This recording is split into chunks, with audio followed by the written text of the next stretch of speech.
আজকে সকালে বা দুপুরে আপনি যে খাবারটা খাইলেন আপনি কি 100% গ্যারান্টি দিয়ে কইবার পারবেন যে সেটা আসল খাবার ছিল, নাকি খাবারের নামে আপনি নিজের শরীরে এবং আপনার নিজের সন্তানের শরীরে একটু একটু করে বিষ ঢুকাইতেছেন? কথাটা শুনে হয়তো আমার ওপর রাগ করতেছেন, আপনারা ভাবতেছেন আমি তো বাজার থেকে সবচেয়ে ভালো চাল, ভালো ডাল এবং সবচেয়ে ভালো সবজিটাই কিনে আনি।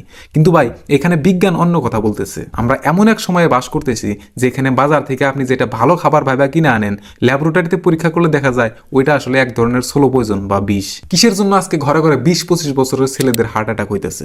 কিসের জন্য প্রত্যেক বাড়িতে গ্যাস্ট্রিক আর কিডনির রোগী? এর উত্তর লুকায় আছে আপনার রান্নাঘরে। আজকের এই ভিডিওটা যদি আপনি স্কিপ করেন, যদি না দেখেন, তবে হয়তো আপনি আপনার পরিবারের অজান্তে বড় বিপদ ডেকে আনবেন। দয়া করে নিজের ভালোর জন্য হলেও ভিডিওটা শেষ পর্যন্ত দেখেন। দেখেন, আমাদের দাদারা বা নানারা যখন খাবার খাইতো তখন কি এত রোগ বলায় আসলো না। তারা 90 বছর বয়সেও শক্তপোক্ত ছিল। আর এখন আমরা 30 বছরে পা দিতে না দিতেই হাঁপায়া যাই। কিসের জন্য জানেন? কারণ আগেরকার মানুষরা আসল খাবার খাইতো আর আমরা খাইতেছি ভেজাল। চলেন একদম সহজ করে বুঝিয়ে কই। আপনি যখন বাজারে কোনো সবজি বা ফলমূল কিনতে চান, তখন কি দিয়ে সবজি কিনেন? যেটা দেখতে একদম চকচক করতেছে, একদম ফ্রেশ, তাই না? ওইটাই কিনে আনেন। আর সেইখানে আমরা ভুলটা করি। আপনি বাজারে যায় দেখলেন পটল আর বেগুনগুলো একদম সবুজ আর চকচক করতেছে, আপনি খুশি হয়ে সেইগুলো সবজি কিনে আনলেন বাড়িতে।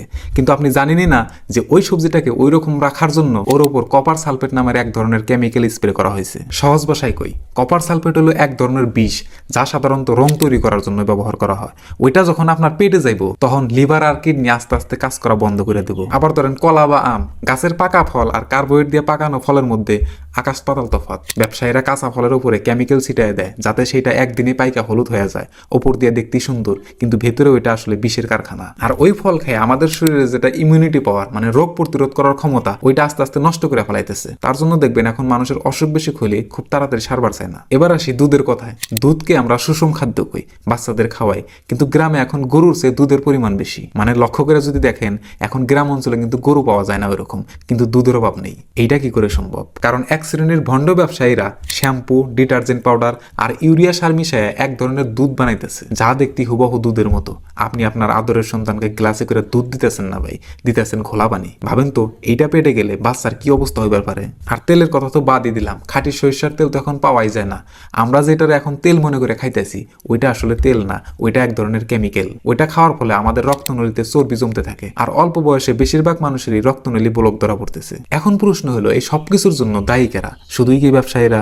না বন্ধুরা, কিছুটা দায়ী আমরাও। কারণ আমরা সুন্দর খুঁজি, আমরা বাজারে যায় দাগ থাকা সবজি কিনি না, আমরা চাই একদম নিখুঁত সবজি, যেটা দেখতে একদম চকচকা। আর আমাদের এই চাহিদার সুযোগ নিয়েই দোকানদাররা খাবারে কেমিক্যাল মিশাইতেছে। আমরা সস্তা জিনিস খুঁজি, তাই তারা সস্তায় ভেজাল জিনিস ধরাই দিতেছে। তাহলে এখন উপায় কি? আমরা কি না খাইয়া থাকবো? না, একদমই না। বাঁচার জন্য আমাদের একটু সচেতন হইতেই হইব। আমি আপনাদের 3টা সহজ পরামর্শ দিতেছি। 1 নাম্বার, চকচক করলেই শোনা হয় না। খুব বেশি চকচকে সবজি বা ফলমূল কিনবেন না, একটু দাগ থাকা সবজি ভালো, কারণ ওটাতে বিষ কম থাকে। 2 নাম্বার, বাজার থেকে সবজি বা ফলমূল কিনাই না, অন্তত বাড়িতে 15 থেকে 20 মিনিট লবণ মেশানো গরম পানিতে ভিজিয়ে রাখবেন, এতে উপরের বিষাক্ত কেমিক্যাল অনেকটাই ধুয়ে যাবে। 3 নাম্বার, যতটা সম্ভব প্যাকেট করা খাবার খাওয়া বাদ দেন, বিশ্বস্ত দোকান থেকে ফলমূল কিনেন বা সবজি কিনেন। ভিডিও শেষে একটা কথা কইবার চাই আপনাদের। দেখেন, টাকা পয়সা বাড়ি গাড়ি সব হইব যদি আল্লাহ পাক শরীর ভালো রাখে, কিন্তু শরীর যদি সুস্থ না থাকে, তাহলে ওই টাকা দিয়ে কি করবেন? হাসপাতালের বেডে শুয়ে লাখ লাখ টাকা খরচ করার থেকে আজকে একটু সতর্ক হইয়া খাবার কেনা ভালো। আপনার পরিবারের মানুষগুলোর মুখের দিকে চাইয়া প্লিজ একটু সচেতন হন।